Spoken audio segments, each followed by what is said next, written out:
ચતુર્ધર્મદેષ્ટારિ ધર્મનાથमुपास्महे। અનંત ઉપારી અનંત કર્મના સાગર આર્યન પરમાત્માનું શાસન, પ્રભુનું શાસન મળ્યું દેવ અને ગુરુની પ્રાપ્તિ છે।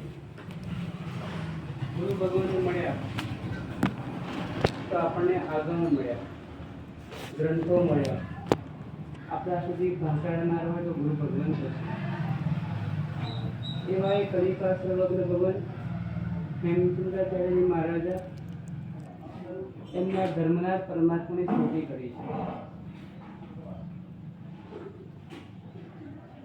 જ્યાં સુધી આત્માની અંદરમાં કેવળ જ્ઞાનની પ્રાપ્તિ નહીં થાય ત્યાં સુધી ગમો અને અણગમો બે વસ્તુ રહે।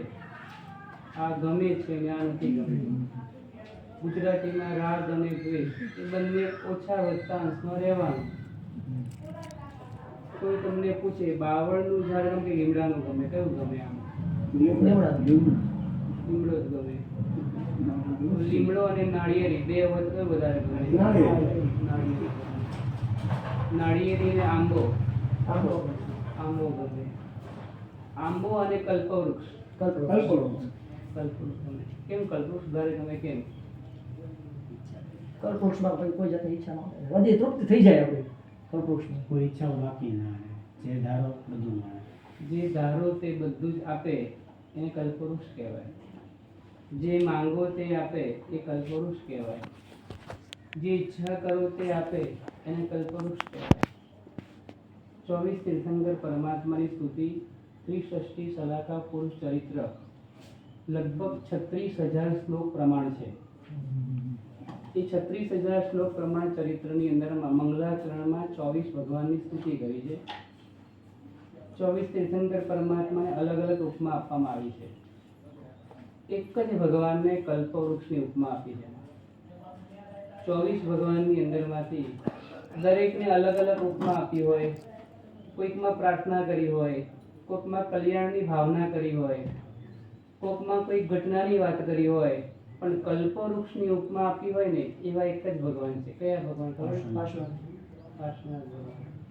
તમારે બેનો કયા ભગવાન? એને મહાવિષ્ણુ, તમને પાર્શ્વનાથ ભગવાન। તમારે ભગવાન નામ આવડે બોલતા જવાનું, બધા એક એક બોલી જાવ એટલે હા 24 જણ તો ધર્મનાથ ભગવાન। કલ્પવૃક્ષની ઉપમા ખાલી ને ખાલી ધર્મનાથ પરમાત્માને જ મળી। આપણે ગમે તે આવીને આપણે આ જ નામ બોલવાનું પહેલા, ભલે પાર્શ્વનાથ દાદા વધારે ગમતા હોય ને, આપણા કયા કહેવાય? ધર્મનાથ ભગવાન। પહેલા ગરદેડાસર, પછી શિખરબંધી બની, અને ત્યાર પછી આપણે ક્યાંથી ક્યાં સુધી પહોંચી ગયા। પહોંચી ભલે દૂર ગયા પણ દાદાને ભૂલ્યા નથી, એ બહુ મહત્વનું છે। કલ્પવૃક્ષની ઉપમા આપવામાં આવી છે। કલ્પદ્રુમ સુધર્માણ, કલ્પદ્રુમ કલ્પવૃક્ષની ઉપમા આપી છે। અધ્યાત્મ કલ્પદ્રુમ, ધર્મને અધ્યાત્મ કલ્પવૃક્ષની ઉપમા આપી છે। નવપદજી ભગવાનને પણ કલ્પવૃક્ષની ઉપમા આપી છે। પણ તીર્થંકર પરમાત્માની અંદરમાં હેમચંદ્રાચાર્યજી મહારાજા, જેમને 3.5 કરોડ શ્લોકની રચના કરી છે, એવા એ મહાપુરુષ, એમને ધર્મનાથ પરમાત્મામાં શું જોયું હશે? પ્રશ્ન હિત થાય છે એમને એક જ કેમ આપ્યું ઉપમા? એમને શું એની અંદરમાં જ કેમ આ નામ મૂક્યું? બીજા કોઈની અંદરમાંની અને ધર્મનાથ પરમાત્માની અંદરમાં વિશેષતા મૂકી? કોઈ ઉપકારને કરવા વાળા હોય, અલગ અલગ બધા હોય, પ્રસિદ્ધ હોય તો આદિનાથ પરમાત્મા પ્રસિદ્ધ હોય, મહાવીર સ્વામી ભગવાનની વાતો ઘણી બધી ખબર હોય, પાર્શ્વનાથ પરમાત્મા તો પુરુષાદાનીય છે, એટલે આમ ત્રણેય લોકમાં છવાયેલા પરમાત્મા, છતાં એમને એમના નામની અંદરમાં, એમની સ્તુતિની અંદરમાં આવી ઉપમા નથી મૂકી। આવી ઉપમા મૂકી, કલ્પવૃક્ષની ઉપમા મૂકી હોય ને તો કે છે કોની અંદર મૂકી? ધર્મનાથ પરમાત્મા। તો કેમ ધર્મનાથ પરમાત્માની? તો ધર્મનાથ પરમાત્માએ એમની દેશનાની અંદરમાં 4 પ્રકારનો ધર્મ બતાવ્યો। ધર્મ દાન, શિયર, તપ અને ભાવ। ચતુર્ધા ધર્મ દેષ્ટારમ. ચતુર્ધા 4 પ્રકારનો એવા ધર્મના પરમાત્માની અમે ઉપાસના કરીએ. કારણ કે એ ધર્મ કેવો છે? તો એ ધર્મ કોના જેવો છે? તો કલ્પવૃક્ષ જેવો ધર્મ છે. દાન ધર્મથી સંગમને શું મળ્યું? સંગમે શું વરાયું હતું? ખીર વરાઈ હતી. કેવો ગયા કેટલા તપેલા વરાઈ હતી? ના નહીં તો પેલી વાટવાનો હોય એ. બસ નાનું જે હતું એની પાસે. નાનું વાસણ. બરાબર છે. કેટલામી વખત વરાઈ એને? એક જ વાર. પહેલી ને છેલ્લી વાર. પહેલી અને છેલ્લી વાર. અને એને પરસેવો પાડીને બનાવી હતી. તો એણે વેન કર્યું હતું કે મારે જ વાપરવી છે. મારા સાથે ભાવમાં એણે હોરાવી દીધી. ઊંચા ભાવ છે. ઉલ્લાસથી. પરસેવો પાડ્યા વગરની હતી.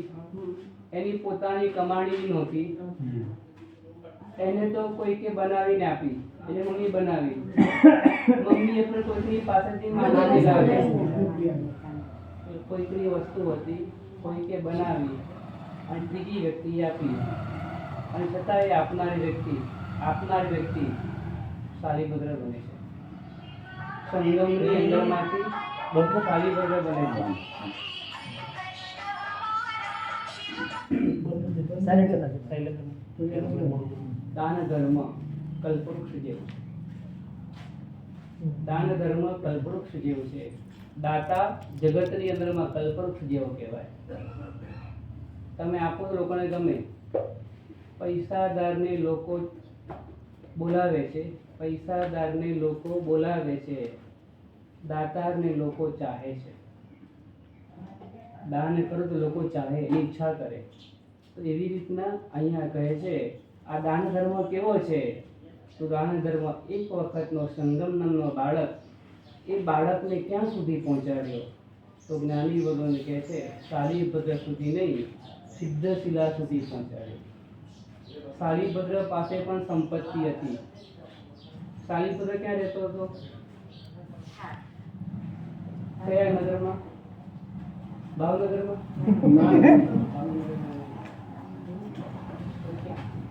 મગધ મગધ દેશ નગરી કઈ? રાજગઢ. રાજગૃહી નગરી. રાજગૃહી નગરી. મગધ દેશ રાજગૃહી નગરીમાં શાલીભદ્ર રહેતા હતા. અને મગધ દેશની રાજગૃહી નગરીમાં મમ્મણ શેઠ પણ રહેતા હતા. બે એક જ નગરમાં રહેતા હતા. બે શેઠી હતા.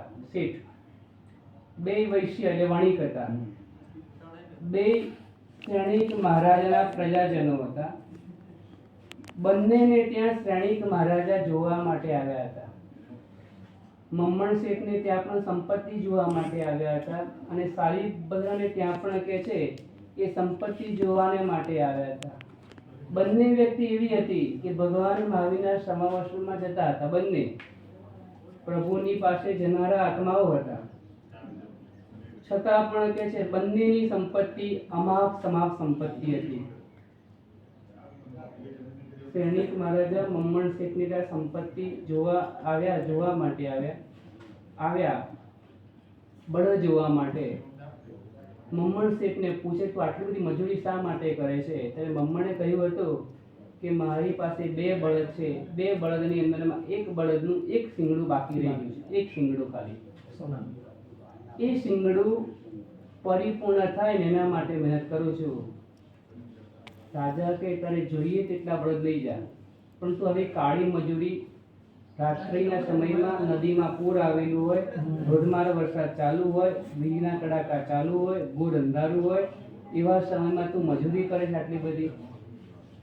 રાજન, મારી પાસે જે બળદ છે ને એ તમે એકવાર જોવા આવો, પછી આપણે આગળ વાત કરીએ. રાજા જોવા માટે આવ્યા. અંદર લઈ ગયો. બળદની ઉપરમાં કપડું ઢાંકેલું હતું. જેવું કપડું ઊંચું કર્યું ને, રાજાની આંખો અંજાઈ ગઈ. સોનાના બળદની ઉપરમાં રત્નો લગાડેલા હતા. 2 બળદની જોડી તૈયાર થઈ ગઈ હતી. ખાલી એક શિંગડામાં અમુક રત્નો લગાવવાના બાકી હતા. રાજા કહે છે મારી મગધ દેશની સંપત્તિ આપી દઉં ને તો પણ કહે છે આ રત્નો પૂરા ના થાય. કેટલા રત્નો? એક શિંગડાના. એક શિંગડાના થોડાક રત્નો હતા અને એ જ બાકી હતા. એટલી બધી સંપત્તિ આની પાસે હતી. એવી જ રીતના શાલીભદ્રને ત્યાં આગળ સફાઈ વાળા બેન એને એક રત્ન કમળનો ટુકડો મળી ગયો. માથે ઓઢીને જાય. એ બંને જગ્યાએ કામ કરે. આ બે અમુક બેન એવા હોય, અમુક જગ્યાએ કામ કરે, એક જગ્યાએ ઘણા બધા ઘરે કરતા હોય. તો રાજાના દરબારમાં જ્યારે પાછળ વાળવા ગઈ, તેના રાણીએ જોયું આ રત્ન કમળનો ટુકડો આ ઓળે છે એમ. એને પૂછે, તું ક્યાંથી લાવી? એને વાત કરી. ચીરણે રાજાને પૂછ, રાજન કોઈ રત્ન કમળ વેચવા માટે આવ્યું હતું? કે હા, વેચવા માટે આવ્યું હતું. રત્ન કમળ એટલે 1.25 લાખ સોના મોરની એક થાય. અગ્નિમાં નાખો ધોવાઈ જાય, ઠંડીમાં ગરમી લાગે, ગરમીમાં ઠંડક આપે, વરસાદ પલળે નહીં. આ રત્ન કમળની વિશેષતા છે. એ ભઠ્ઠા, એ જે ઈંટનો નિભાડો કે માટલાનો નિભાડો હોય ને, એ નિભાડાની નીચે જે ઉંદરના બચ્ચા જીવી જાય, એમાં નીચે ઉંદરનું દર હોવું જોઈએ. એ ઉંદરના જે બચ્ચા આ નિભાડાની અંદરમાં જીવી જાય, એ ઉંદરની રૂંવાટીની અંદરમાંથી રત્નકંબલ તૈયાર થાય. આવી રત્નકંબલ વર્ષો પછી ભાગ્યે જ જોવા મળે. વર્ષો પછી બને, કેટલાય વર્ષોની મહેનત પછી તૈયાર થાય અને ભાગ્યે જોવા મળે. એટલે ચરણાએ પૂછ્યું, રત્નકંબલ કોઈ વેચવા આવ્યું હતું? તો કે હા, વેચવા માટે આવ્યું હતું, પણ બહુ મોંઘી હતી ને આપણે લીધી નહીં. તો કે મારે એક જોઈએ છે. રાજાએ તપાસ કરાવી, વેપારી મળી ગયા. વેપારી એવું કીધું કે બધી રત્નકંબલ એક જ શેઠિયાએ ખરીદી દીધી છે. હવે અમારી પાસે એક પણ રત્નકંબલ છે નહીં. કોણે ખરીદી? ભદ્રા માતાનું નામ આપ્યું. સૈનિક માટે અભયકુમારને પૂછે, આ ભદ્રા માતા કોણ છે? તપાસ કરાવો. અને બધી વાત કરતા કરતા સૈનિક માટે સંપત્તિ જોવાને માટે આવો શ્રેષ્ઠી છે મારા નગરની અંદરમાં, જે નગરનો રાજા એક રત્નકંબલ ખરીદી ન શકે, એ નગરનો પ્રજાજન એકી સાથે આટલી બધી ખરીદી લે અને પછી બીજા દિવસે કચરામાં નાખી દેવાની, ગટરમાં જવા દેવાની. આટલી મોટી રત્નકંબલ, મોંઘી રત્નકંબલ જવા દીધી. સૈનિક અમારા અહીંયા પણ જોવા આવ્યા. વિચાર કરો, આ સંપત્તિ બંનેને પ્રાપ્ત થઈ છે. એકને સુપાત્ર દાનના પ્રભાવે મળી છે, તો બીજાને પણ સુપાત્ર દાનના પ્રભાવે જ મળી છે. સંગમની પાસે જે સુપાત્ર દાન હતું ને, એ માંગેલું હતું, બીજા પાસેથી આવેલું હતું. તો મમ્મણની પાસેથી જે વસ્તુ હતી ને, એ પણ પ્રભાવના જ આવેલી હતી, કોકની પાસેથી આવેલી હતી. ફરક એટલો હતો, બે પાસે મીઠાઈ હતી. ફરક એટલો જ હતો, બંને ભાવથી જ આપ્યું. એકે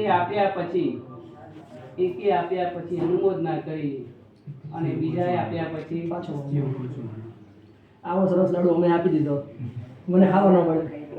આવો સરસ લાડો મેં ક્યાં આપી દીધો? પશ્ચાતાપ થયો. પડોશી પણ એવા મળી ગયા. પડોશી હારા રાખવાના, મિત્ર હારા રાખવાના. કારણ કે એમને એવું કીધું, બાજુવાળાએ એવું કીધું, હજુ મારા લાડવો નહીં ખાતો હોય, જા જલ્દી લઈ આવો, જલ્દી લઈ આવો. બિચારો લેવા માટે ગયો. મારા સાહેબ બહુ સમજાયું કે મારો લાડવો પાછો આપી દો. હજુ મારા સાહેબ વાપરવા બેઠા નહોતા અને તે વખતની અંદર મારા સાહેબ તારે જો લાડવો જોઈએ છે, તો કે આ લાડવો એક રાખની કુંડી લાવ્યા અને રાખણીનો લાડવો ચોળી નાખ્યો અને કે તારો લાડવો તું લઈ જા. ખાધો નહીં, ખાવા દીધો નહીં. પરિણામે દાન ધર્મના પ્રતાપથી સંપત્તિ માપ મળી. રાજાને પણ આટી જાય એવી સંપત્તિ મળી. રોજનું જમવાનું શું એનું? તેલ અને ચોળા, બે જ વસ્તુ ખાઈ શકતો હતો, ત્રીજી વસ્તુ ખાતો નહોતો. તો કે છે દાન ધર્મની તાકાત કેટલી મોટી છે. તો દાન ધર્મ કલ્પવૃક્ષ જેવું છે. કલ્પવૃક્ષનું એક ફળ છે અને એના કરતાં ઉપર પરમાત્મા જે છે ને, અમારા ધર્મના જ પરમાત્મા, એ કલ્પવૃક્ષ જેવા છે. એટલે પહેલું દાન ધર્મ બતાવ્યું, બીજા નંબરમાં શીલ ધર્મ બતાવ્યું. શીલ ધર્મ કેટલાક મંત્રો હોય, કેટલાક આમનાઓ હોય, કેટલીક સાધનાઓ હોય. એ સાધનાઓની અંદરમાં અમુક જાપ કરવાના હોય, અમુક વિધિઓ સાચવવાની હોય, પણ બધાયમાં વિધિઓ અલગ અલગ હોય, બધાયમાં મંત્રો અલગ અલગ હોય, આસન અલગ હોય, દિશાઓ અલગ હોય, સ્થાન અલગ અલગ હોય. પણ એક કોમન વસ્તુ એક એવું હોય કે દરેક સાધનાની અંદરમાં બ્રહ્મચર્ય પાળવાનું એ કોમન. કોઈ પણ સાધના કરો એ સાધનાની અંદરમાં બ્રહ્મચર્ય પાળવું કમ્પલસરી હોય. કેમ? તો એનાથી અચૂક સિદ્ધિ થાય છે. એટલા માટે કહે છે ઈચ્છા તમારી જે હતી સાધકની સિદ્ધિ અપાવનાર હોય તો શીલ ધર્મ છે. એટલે એ ધર્મ પણ કલ્પવૃક્ષ જેવો છે. એ બતાવનાર પણ કલ્પવૃક્ષ જેવા છે. કોણે બતાવ્યું? ધર્મનાથ પરમાત્માએ. આ પ્રથમ દેશનાની અંદરમાં દાન ધર્મ, શીલ ધર્મ, ત્રીજા નંબરમાં તપ ધર્મ. તો આ અલગ અલગ કેમ બતાવ્યું? એક જ બતાવવું જોઈએ ને? એક જ બતાવવું જોઈએ. અલગ અલગ કેમ બતાવે? જેવી શક્તિ. હા, બધાની શક્તિ અલગ અલગ હોય. જેવી બધાની શક્તિ અલગ અલગ હોય. કોઈ અમૂલનું દૂધ પણ લે, અને કોઈ દૂધ સાગર ડેરીનું પણ લે, અને કોઈ સાગરનું પણ લે, અને કોઈ ભૈયાનું પણ લે. એટલે જેની જેવી કેપેસિટી ઈચ્છા હોય એ પ્રમાણે લે. તો ભગવાને તો બતાવે બધો માર્ગ. જેની જે પ્રમાણે શક્તિ હતી, કોઈ સંપત્તિ વાળો હોય તો એ દાન ધર્મ કરે, કોઈ શક્તિ સંપન્ન હોય શરીરની તો તપ ધર્મની આરાધના કરે. તો ત્રીજા નંબરમાં તપ ધર્મ બતાવ્યો કે તપથી પણ કર્મનો ક્ષય થાય, અને કર્મનો ક્ષય થવાથી અંતરાય કર્મ તૂટી જવાથી જે ઈચ્છા છે એ પ્રાપ્ત થાય. ઘણી વાર એવું થતું હોય બહુ મહેનત કરીએ છતાં પણ હાથમાં ના આવે. ઘણા એમ કહેતા હોય મોઢા સુધી કોળિયો આવી ભદ્રેશભાઈ, મોઢા સુધી કોળિયો આવી ગયો અને પછી રહી ગયા. તો કેમ? તો કોઈ અંતરાય કર્મ ઉદયમાં આવે, એને તોડવાનો રસ્તો હોય તો એ તપ ધર્મ છે. તપ ધર્મથી અંતરાય કર્મ દૂર થઈ જાય. એટલે તપ ધર્મથી પણ સિદ્ધિની પ્રાપ્તિ થાય. એટલે કલ્પવૃક્ષ જેવું છે. અને ચોથા નંબરમાં ભાવ ધર્મ. કોઈ સંપત્તિ વાળા હોય તો દાન ધર્મ કરે, કોઈ મનની મજબૂતાઈ વાળા હોય એ શીલ ધર્મની પાલન કરે, કોઈ શરીરની શક્તિ વાળા હોય એ તપ ધર્મની આરાધના કરે. પણ જે કાંઈ ના કરી શકે ને એ પણ વંચિત ન રહી જાય, એ પણ બાકી ન રહી જાય, એ પણ કરવાથી રહી ના જાય. એટલે ચોથા નંબર કીધું સરસ ભાવ કરે. જે કરતા હોય એની અનુમોદના કરે, હૃદયની અંદરમાં ભાવ ધરા લાવે. કેવા ભાવ? 4 મહિના સુધી ભગવાનને વિનંતી કરી હતી અને છતાં ભગવાન ન આવ્યા. 3 મહિના થયા અને 3 મહિના 29 દિવસ થયા. 3 મહિના 30મા દિવસે પણ તે વિનંતી કરી અને પ્રભુ નહીં પધાર્યા. અને 4 મહિના પરિપૂર્ણ થયા ને આજે તો ભગવાન આવશે જ. આજે તો ચોક્કસ ભગવાનને પારણું હશે. આવી ગણતરી રાખી અને ખૂબ તૈયારી જોરદાર. 4 મહિનાની તૈયારી. તમારે કેટલા દિવસની તૈયારી? વિનંતી કરવા આવ્યા ત્યારથી. હા, એમની 4 મહિનાની. અને અમે તમે 4 દિવસ 5 દિવસ. હા, અને કદાચ અમે ન આવીએ તો જતા રહીએ તો બરાબર આમ થાય. દુઃખ થાય છે. દુઃખ થાય. મેં તો કાલે કેવડાવી તું, કાલે પરમની કેવું કેવડાવી દીધું તું કે અમે દર્શન કરી બરાબર આગળ જતા રહીએ. પછી તમે અમારી આમાં સોસ ગોચ્યા થોડા કઈ ગેપ બોટ લાગી જાય. ના, તમારી ખૂબ ભાવના તૈયારી બધું હતી એટલે અમે તો એટલી બધી રાહ નહીં જોડાઈ. અમે તો આવી જ ગયા. ભગવાને 4 મહિના પરિપૂર્ણ કર્યા અને સવારના બપોરનો સમય થયો અને ભગવાન ભિક્ષા માટે નીકળ્યા. આ બધી પેલા શેઠ રાહ જોઈને ઊભા છે કે પ્રભુ હમણાં આવશે એટલે હું પારણું કરાવીશ ભગવાનને. અને ભગવાનને પારણું કરાયા પછી ભગવાનને મૂકવા માટે જઈશ, ભગવાનને દર્શન કરીશું. ભગવાનના દર્શન કરતાં કરતાં આપણા આત્માનું કલ્યાણ કરશું, વૈરાગ્યના રંગોથી રંગાઈશું, આપણે પણ પ્રભુ પાસે ભિક્ષા લઈશું. આવી બધી ભાવનાઓ કરતાં કરતાં દરવાજે ઊભા હતા અને ભગવાન ભિક્ષા માટે નીકળ્યા. ભગવાન બીજી ગલીમાં જતા રહ્યા. તમારી પાસે બીજાની દુકાન ચડી ગયા. ન થાય. તમારી તૈયારી કરેલી બધી હોય અને તમારા પર ફોન પણ આવી ગયો હોય હું આવવાનો છું, અને જ વેપારી બાજુ વાળા દુકાનમાં ભૂલમાં ચડી જાય. શું કરો? ભૂલમાં ચડી જાય તો તમે જોયા કરો શાંતિથી? રાહ જોવાની. હા, રાહ જોવાની. હું રાહ જોઉં છું. એમાં બી બોલાવે. અમે એટલે જ હમા આવ્યા હતા. તમે આગળ ખબર પણ ન હોય છો ને એટલે જ અમે હમા આવ્યા હતા. એટલે બીજું પેલો વેપારી આવી ગયો હોય અને તમારી દુકાન ચડતો હોય અને આ બાજુ વાળે બૂમ પાડી, અરે આવો આવો શેઠ આવો, અને પેલો આમ વળી ગયો, તો હવે શું થાય? વિચાર કરો, વિચાર. અઘરું થઈ જાય. આવા સમયની અંદરમાં પણ ભાવ ધરાણ ટકાવી રાખવાનો. ખૂબ ઊંચા ભાવ લઈ ગયા, ભાવ ખૂબ સરસ લઈ ગયા છે.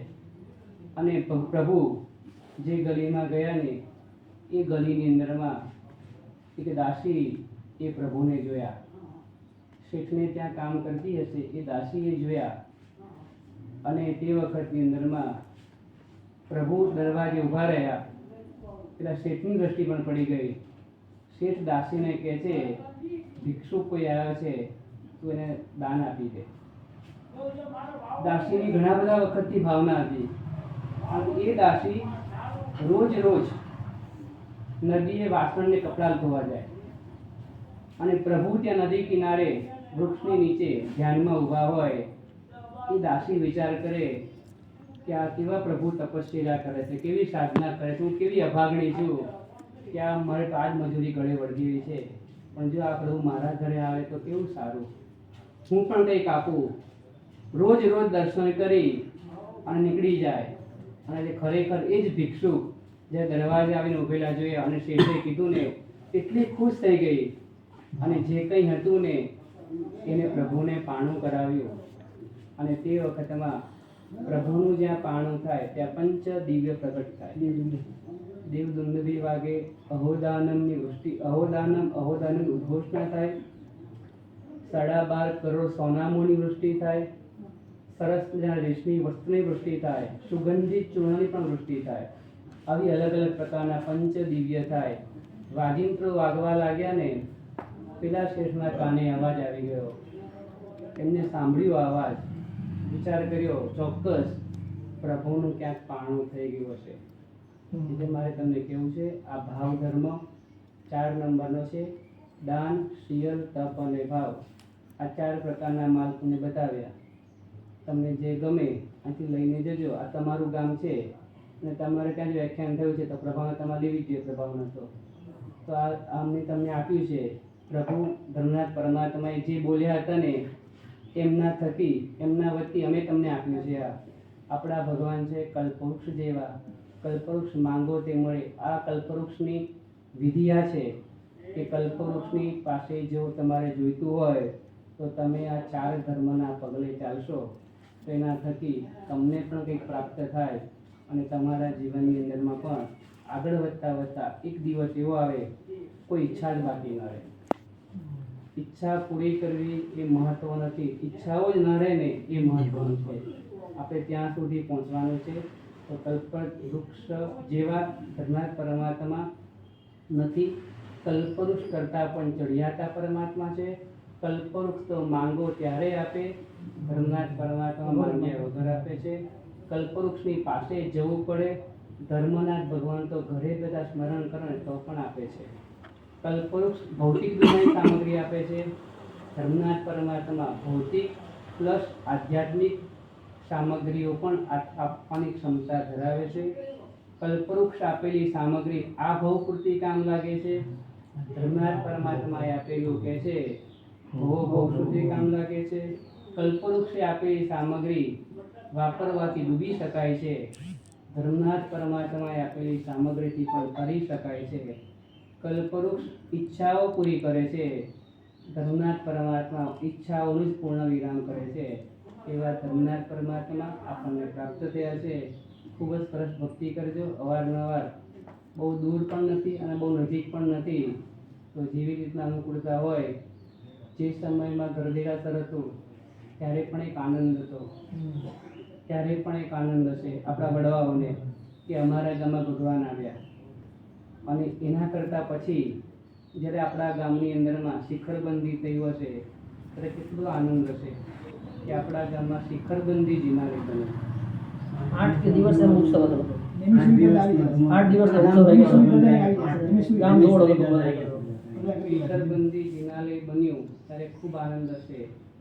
બીજાને એનાથી પણ આગળ વધે ત્રીજા નંબરમાં જ્યારે બીજા જિનાલયો સ્થળાંતર થઈ ગયા આસપાસના, બીજા જિનાલયો આમ તેમ થઈ ગયા, છતાં પણ આજે આપણું જિનાલય ઊભું છે ને એ પણ એક આનંદનો વિષય છે કે ઘર નથી છતાં પણ આપણું જિનાલય અહીંયા ગામના લોકો અહીંયા સ્થાનિક જે પણ રહેતા હોય એના થકી હા માંડી વાળો કે આ અહીંયા છે તમે નથી માંડી એમને માંડી વાળ્યો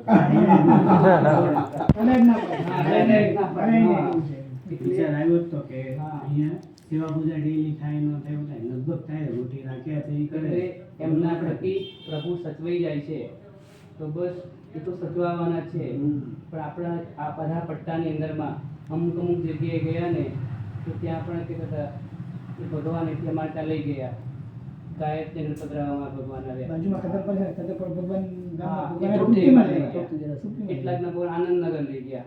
તો ક્યાંક ને ક્યાંક અહીંથી ભગવાનનો સ્થળાંતર થઈ ગયા છે. પણ આપણા પરમાત્મા રહ્યા છે એ આપણને બોલાવતા હોય છે એટલા માટે જ રહ્યા છે. ભલે ક્યારેક ક્યારેક રોજ સેવા પૂજા કરે સમયે જ હા. રસ સાગર ગાય મળ્યા. મોટી દીકરા છે. સેવા પૂજા કરે. એ તો ભાગ્યશાળી છે આપણે બનવાનું છે એમ કહું. હા જી એને તો એક તક મળી ગઈ છે એનું લક ઉગડી ગયું છે એટલે તક મળી લક ઉગડી ગયું છે. આપણે મહિનામાં એકવાર 2 મહિને એકવાર પણ કે છે આવીને નજીક છે તો પરમાત્માની વચ્ચે દર મહિને અમે શાસ્ત્ર ભણાવવા અહીંયા આવતા. બેસતા મહિના પછીનો રવિવાર હોય એટલે શાસ્ત્ર ભણાવવા 4-5 જણ આવવાનું હતું. એવું ઘણી બધી જગ્યાએ ચાલુ થયેલું હતું પછી પૂરું થઈ પાછું ગયું. ધીમે ધીમે અહીંયા એમ જ છે. સાચી વાત. ચાલુ કર્યું અત્યારે પાછું અમાસે આવીએ છીએ સાહેબ, દર અમાસ આવી દર અમાસે આવીએ છીએ પણ અમુક પૂજા સેવા કરે છે અને અમુક દર્શન કરીને નીકળી કઈ જાય. વાત નહીં. બસ આવતા રહો. આવતા રહ્યા. આવતા રહો. એટલે જાગતું રહે. દાદાનું ધ્યાન રાખતા રહો. બાકી બધું દાદા કરશે. દાદા બરાબર? બાકી બધું દાદા કરશે. એ ધ્યાન તમારે દાદાનું ધ્યાન રાખતું રહેવાનું. બસ સરસ રીતે સરસ કિનારે મળ્યું છે. દર્શન શ્રી મહારાજ શાસન સમ્રાટ સમુદાયના દર્શન શ્રી મહારાજ છે ખૂબ વિદ્વાન હતા. પહેલા ખૂબ જડ બુદ્ધિ વાળા હતા. બુદ્ધિ બહુ જાડી બુદ્ધિના હતા. પણ દર્શન શ્રી મહારાજને નેમી શ્રી મહારાજ એમ કહેતા હતા તું તો મારા મહુવાનો કહેવાય. એટલે કે છે મારીને ભણાયા હતા એમને. અંગૂઠા પકડીને પણ ભણાવ્યા હતા. વ્યાખ્યાનની અંદરમાં અંગૂઠા પકડાવે એની ઉપર ચીકણી ડબ્બી મૂકે. ચીકણી ડબ્બી મહારાજે ચીકણી જોતી ચીકણી જોઈએ એ ડબ્બીને પીઠ ઉપર મૂકે. જરાય આમ તેમ થાય તો પડી જાય તો પછી પડે. તો કે છે આવી રીતના તૈયાર કર્યા હતા. એ બહુ મહાન વિદ્વાન બન્યા. ન્યાયના વિષયમાં ખૂબ પારંગત બન્યા. એવા મહાપુરુષે તમારા જિનાલયને પ્રતિષ્ઠા કરી છે. દાદાના થકી દાદા પ્રાપ્ત થયા છે. તો ખૂબ સરસ ભક્તિ કરી આત્માનું કલ્યાણ કરજો. આ ઉપાશ્રયમાં ચડતા હતા ત્યારે એમને એવું કીધું કે તમે ઘણા ઉપર આવતા હશો એવું કીધું. મેં નહીં આમ જોવો તો સાહેબ લેડીઝ લોકો પહેલી વાર જ ઉપર આવ્યા. હા. એટલે બહુ ઉપર આવવાનું શું થતું હોય છે ને કે દર્શન સુધી એકલા રહી જાય ઉપર પછી. ના, ના, સાચી વાત છે. કે નીચે વ્યવસ્થા થતી હોય સરસ તમે મજાની. આજ તો તમે નિમિત્ત થયા ને એટલે પગલા થઈ ગયા એટલે એમ એટલે નહીં નિમિત્ત મળતું રહે ને તો દર્શન પગલાં- તો ઉપર રહી ગયા છે એટલે નીચે કઈ વ્યવસ્થા સરસ નહીં, મારા સાથે થતી ફોટો હોય પેલા સંજય દિનેશ અંદર જ ઉપર લગાડેલો હતો. હા. પછી કલર ને બધું કર્યું એટલે પછી ઉપર ને પાછો ત્યાં લઈ લીધો. હા એટલે પાછું એ અમે અંદર જ રહી. એટલે કમસે કમ આપણે આપણા યાદ ઉપકારી કરી આ લે. છે. હા, સાચી કે વાત છે. અમારો ઉપકારી આ છે. અને થોડું ઘસાઈ બસાઈ કરવા જે લાગતું ને પભાસન તો કાળું કાળું પડી ગયું બધું. એ પણ સરસ હવે તૈયારી કરી દેવાની. ના ના એ મગજમાં છે જ તે સાહેબ.